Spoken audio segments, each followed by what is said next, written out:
Welcome back students, आप सभी का स्वागत है ट्रेंड्स एजुकेशन के चैनल पे। तो इस वीडियो में हम बात करेंगे क्वालिटीज ऑफ मनी के बारे में। किसके बारे में?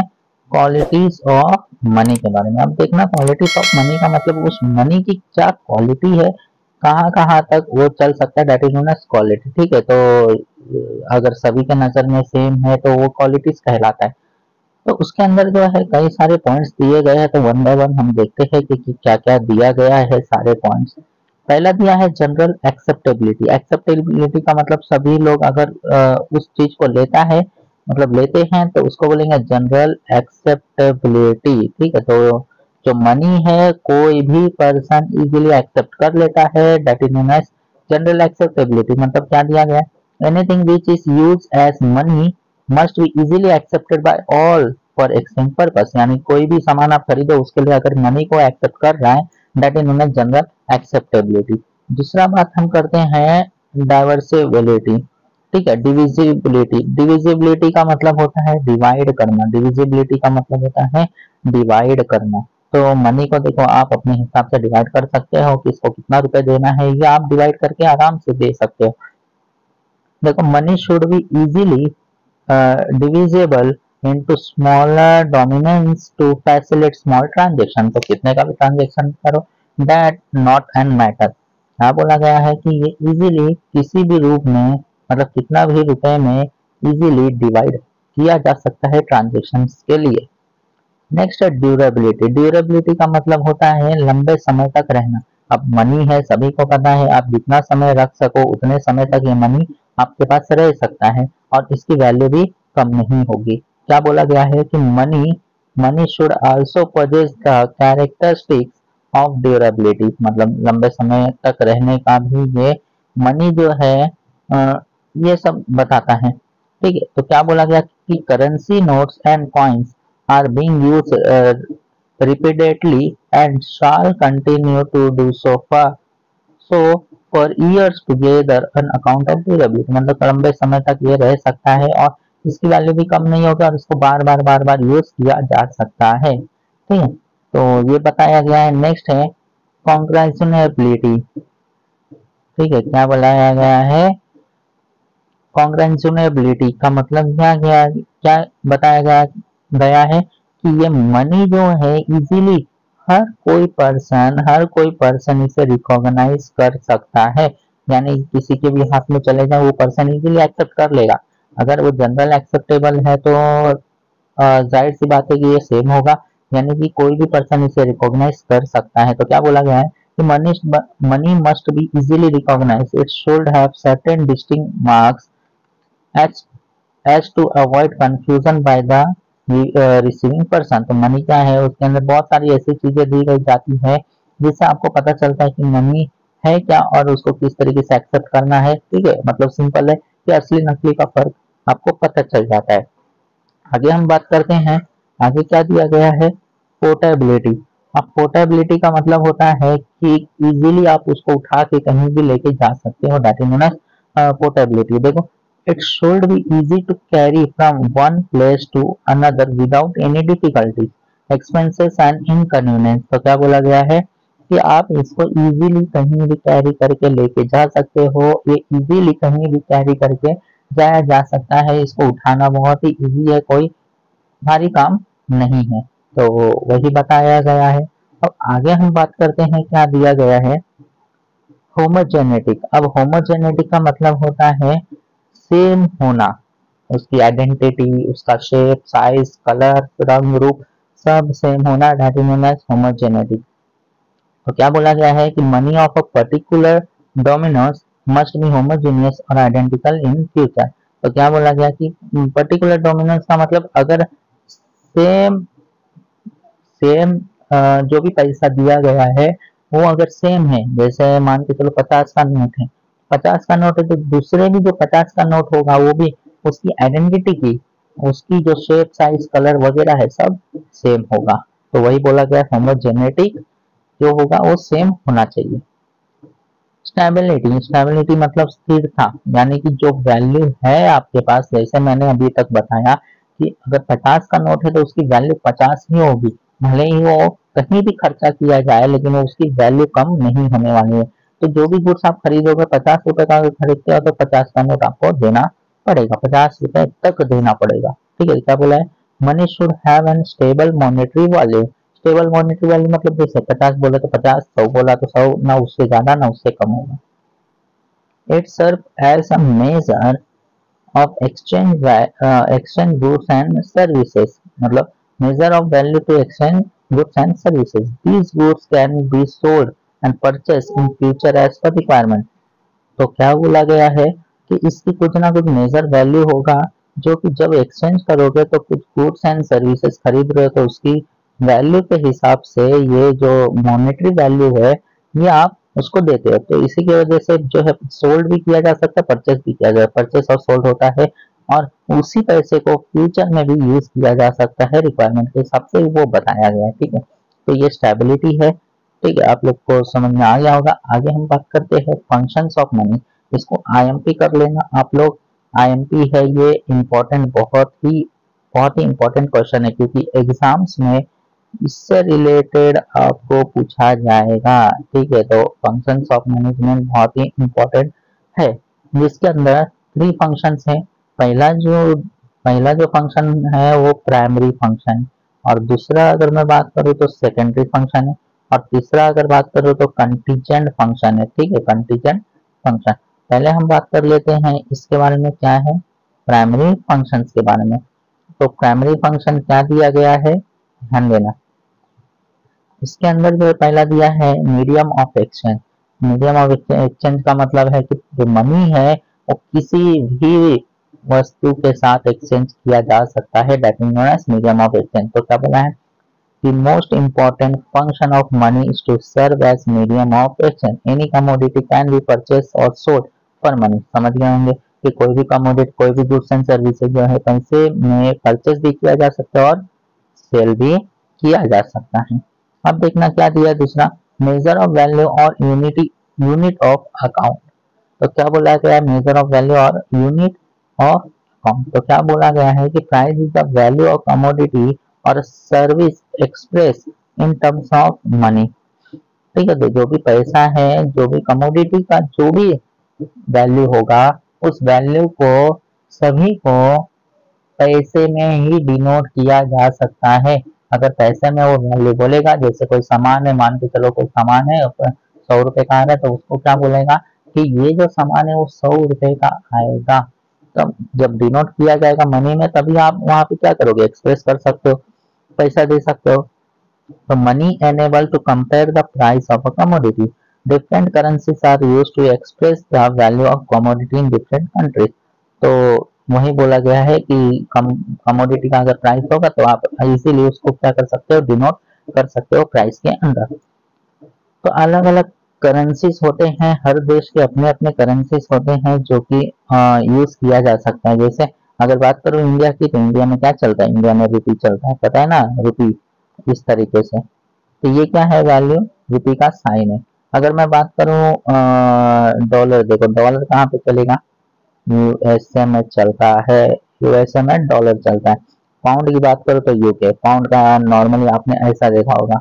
तो ये पाउंड डॉलर का ऐसा होता है, पाउंड का ऐसा बीच में से कट रहता है। ठीक है, तो ये साइन है उसका। अगर बात करें यान, यान जापान में चलता है, यान का साइन है ऐसा ऐसा। ठीक है, इस तरीके से कुछ रहता है, इस तरीके से।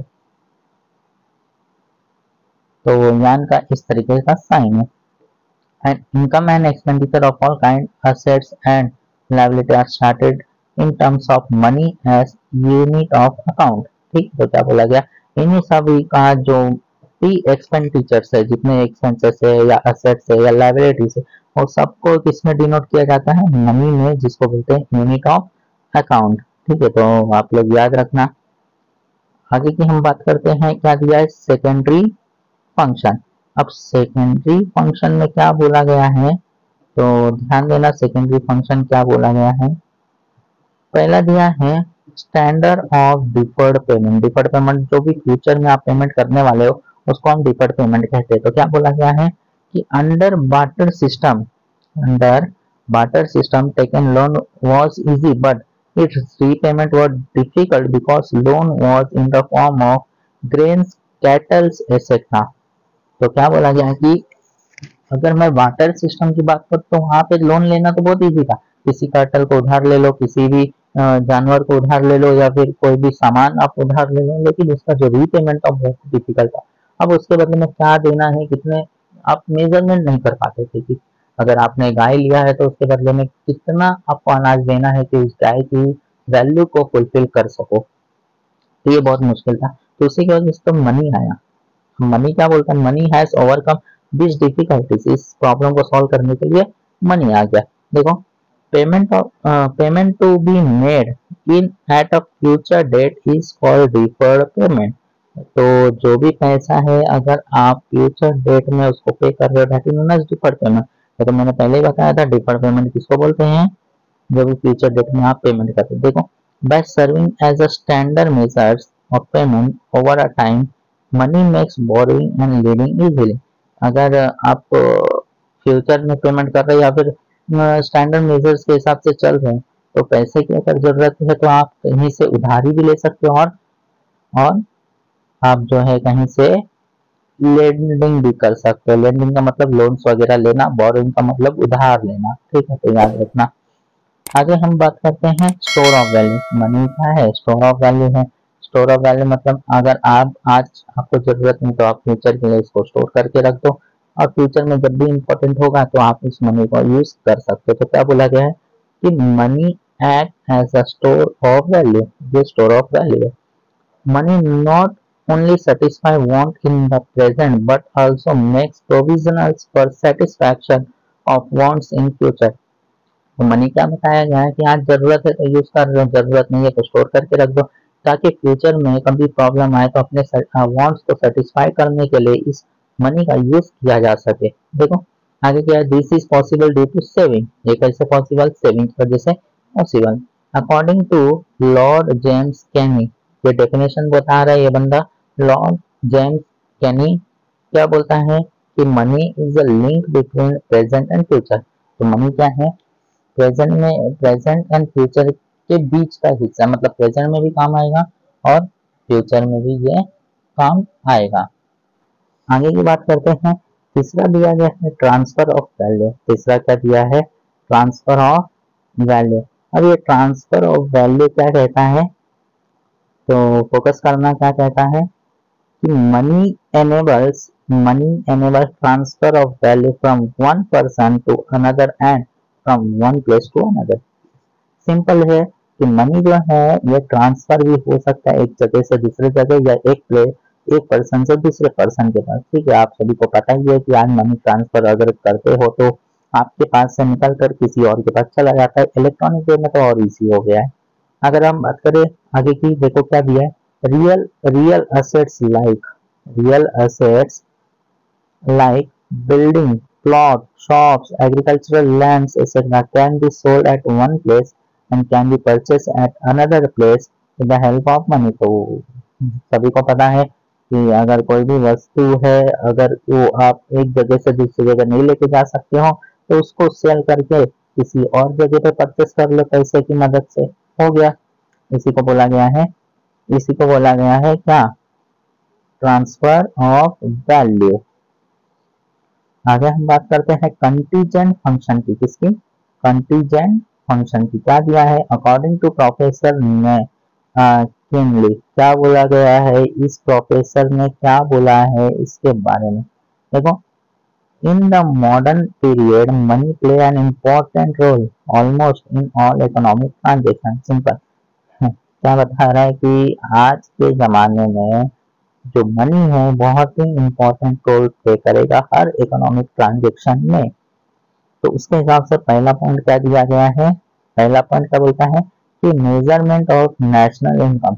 अब इसका जो मेजरमेंट है ये भी पैसे के रूप में ही किया जाता है, नेशनल इनकम में कितना गेन हुआ है, कितना डेफिसिट हुआ है। देखो, national income is express in money terms. आजकल यही हो रहा है ना कि हर चीज को पैसे में डिनोट किया जा रहा है।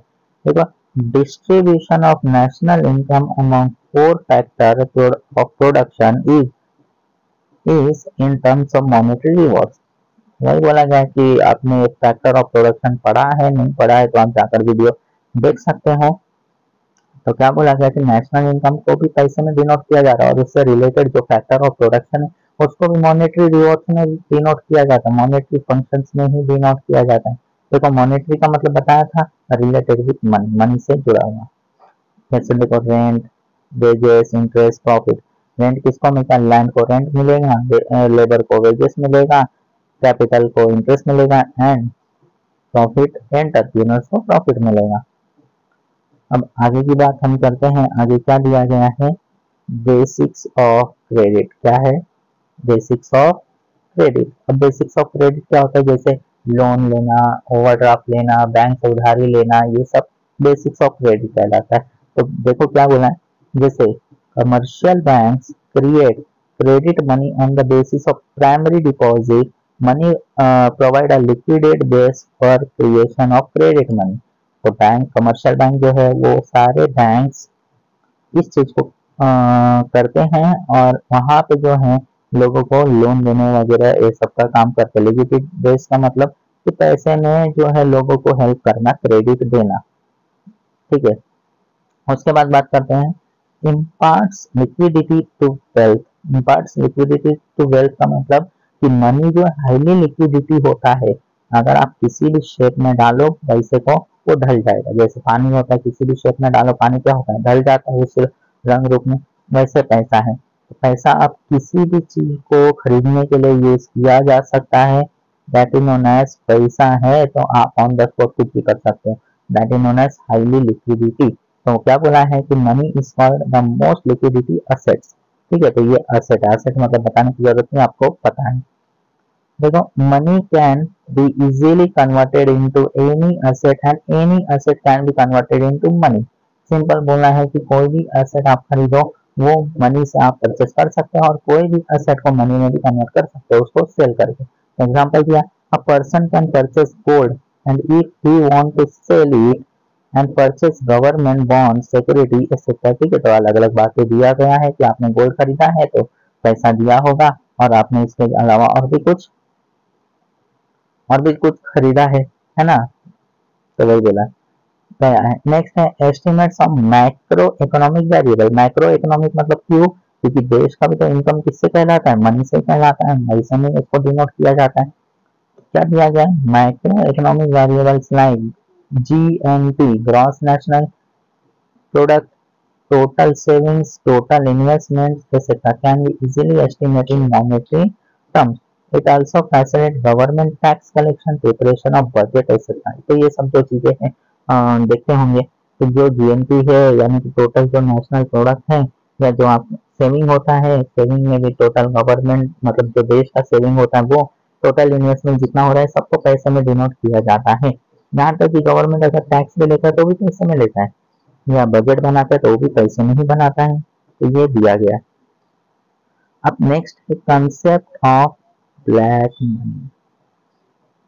दिया कंसेप्ट ऑफ ब्लैक मनी, सुनना अच्छे से ध्यान से। क्या बोला गया है कंसेप्ट ऑफ ब्लैक मनी में? कि ब्लैक मनी जो है जनरेट कैसा होता है, कैसे होता है ब्लैक मनी जनरेट? सिंपल सा है कि एक समझ जाना एक एग्जांपल के थ्रू। ठीक है, एक एग्जांपल में अगर मैं बात करूं, मान के चलो कि पर्सन ए है। ठीक है, मान के चलो पर्सन कौन है? पर्सन ए। अब पर्सन ए जो है इसका एक बिजनेस है। क्या है? बिजनेस है। तो पर्सन ए का जो बिजनेस है, अब ये बिजनेस से हर साल कमाता है। हर साल ये मतलब बिजनेस से मान के चलो कि ये बिजनेस से कितना कमा रहा है? 100 करोड़ कमा रहा है।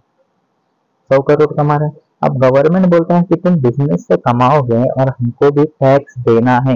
अगर ये पर्सन जो ए पर्सन है वो 100 करोड़ कमा रहा है, अब इसके पीछे गवर्नमेंट बोलता है कि तुम मुझे जो है 40% टैक्स दोगे। अब 40% का मतलब 100 करोड़ का 40% अगर आप निकालोगे तो 40 करोड़ आएगा। तो ये जो पैसा है 40 करोड़ ये गवर्नमेंट को टैक्स देना है। अब इसके लिए पर्सन ए क्या करता है कि बहुत सारे एक्सपेंसेस दिखा देता है, फलाना ढिमकाना ये सब दिखा दिखा के गवर्नमेंट को गुमराह कर देता है। और ओरिजिनली बोलता है कि मेरे बिजनेस में जो है ना 100 करोड़ का प्रॉफिट नहीं है, मेरे बिजनेस में 10 करोड़ का ही प्रॉफिट हुआ। अब गवर्नमेंट क्या बोलेगा, सब कुछ सही रहेगा। ये हालांकि ये क्या किया, गलत काम किया है। गलत काम की वजह से ये गवर्नमेंट के जो पैसे उसको ब्लॉक कर दिया, यानी कि जो टैक्स देना था वो उसको ब्लॉक कर दिया, और ये दिखा दिखा के कितना कर दिया, 10 करोड़ कर दिया। अब 10 करोड़ पे गवर्नमेंट बोलेगा कि 40% मुझे देना, तो 10% पे कितना जा रहा है, ओनली 4 करोड़। अब देखो 4 करोड़ रुपए टैक्स भर रहा है, इसको भरना था 40 करोड़, लेकिन भरता है 4 करोड़। अब इसने कितना जनरेट कर लिया, 36 करोड़ रुपए क्या कर दिया, अपने जेब में डाल दिया। अब 36 करोड़ डाला, यानी कि इसने 10 करोड़ को क्या किया, सिर्फ व्हाइट मनी में कन्वर्ट किया, लेकिन था कितना, 100 करोड़।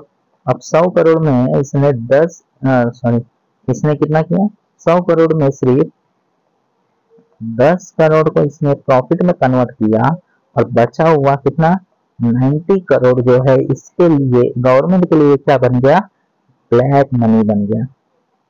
ठीक है, 90 करोड़, 90 करोड़ क्या बन गया, ब्लैक मनी। तो ब्लैक मनी कैसे जनरेट होता है, ब्लैक तो ब्लैक मनी जनरेट कैसे होता है, अगर आपने, समझना, अगर आपने बिजनेस में टैक्स, क्या टैक्स नहीं पे किया है, बिजनेस का टैक्स नहीं पे किया है, या कोई भी पर्सन क्यों ना हो, उसने अगर टैक्स पे नहीं किया है, तो टैक्स ना पे करने की वजह से जो अमाउंट पे उसने टैक्स नहीं पे किया था, उस मतलब जो भी अमाउंट है उस पर अगर उसने टैक्स नहीं पे किया, तो that amount will be called as, क्या कहलाएगा वो, ब्लैक मनी कहलाएगा। क्लियर हो गया होगा। तो इसी को हम क्या कहते हैं, ब्लैक मनी कहते हैं। देखना क्या दिया गया है कि black money is any money which is received in cash but not accounted for and on which tax is not paid to the government. तो देखो यहाँ पे बताया है कि वो पैसा जहाँ पे गवर्नमेंट को टैक्स नहीं पे किया गया है। अभी क्या बोलते हैं, black money is the tax evaded income. Evaded मतलब उसमें से टैक्स आपने निकाला नहीं है। ठीक है, तो टैक्स एवेडेड इनकम है। देखो it can be earn through through both legal and illegal means. तो जो टैक्स का है, जो पैसा आ रहा है आप टैक्स नहीं पे कर रहे, तो वो हो सकता है लीगल तरीके से भी कमा रहे हो या इलीगल तरीके से भी कमा रहे हो। देखो लेकिन ब्लैक मनी किससे बोलते हैं, black money encourage illegal activities such as corruption, bribing, black marketing, hoarding etcetera. Hoarding का मतलब छुपाना, ब्लैक मार्केटिंग का मतलब कम को ज्यादा बता देना। जैसे अगर किसी चीज की कमी है तो उसको महंगा में बेचना, और बाइबरिंग का मतलब बहस वगैरह करना। ठीक है, घर चोरी, किडनैपिंग, ये सब करके बाइबरिंग करके है ना, करप्शन। करप्शन पता ही है, भ्रष्टाचार। This create obstacles in economic development. Obstacles का मतलब होता है रुकावटें। तो इस ब्लैक मनी की वजह से देश के अंदर रुकावटें पैदा होता है, मतलब देश के अंदर जो इकोनॉमिक डेवलपमेंट हो रहा है उसमें रुकावटें पैदा होते हैं। अब आगे क्या दिया, economic, political and social instability are created in the economic due to black money. काले बाजारी से क्या होगा, काला पैसा से, ब्लैक मनी की वजह से, इसके वजह से कई सारी चीजें इंस्टेबिलिटी होगा। अब देश के अंदर पैसा नहीं होगा, अब देश के अंदर पैसा नहीं होगा तो देश चलेगा कैसे। देखो, to control black money, demonetization is one of the tool which many countries have adopted। तो ब्लैक मनी को रोकने के लिए डिमोनेटाइजेशन किया जाता है। जैसे आपने देखा होगा कि 2016 में भारत सरकार ने डिमोनेटाइजेशन किया था, इसको बोलते हैं नोटबंदी। देखा होगा 2016 में नोटबंदी को किया गया था ताकि ब्लैक मनी खत्म किया जा सके, हालांकि ये अभी तक खत्म नहीं हुआ। तो ये था आपका कुछ इंपॉर्टेंट पॉइंट्स जो कि यहाँ पे समाप्त होता है, और इसके साथ ही साथ आपका मनी का जो सेकंड चैप्टर है, चैप्टर 2, ये भी आपका खत्म। ठीक है, तो यहाँ पे जो है समझना अच्छे से, और इम्पोर्टेंट था फंक्शंस ऑफ मनी। तो अगर किसी को भी कोई भी डाउट होगा तो हमारे टेलीग्राम ग्रुप को ज्वाइन कर सकते हैं, यहाँ पे अपने डाउट को रेस कर सकते हो, उसका आंसर मिल जाएगा। तो इस वीडियो में बस इतना ही। अब हम मिलेंगे नेक्स्ट वीडियो में, नेक्स्ट लेक्चर के साथ, नए चैप्टर के साथ या नए सब्जेक्ट के साथ। तब तक के लिए टेक केयर एंड धन्यवाद।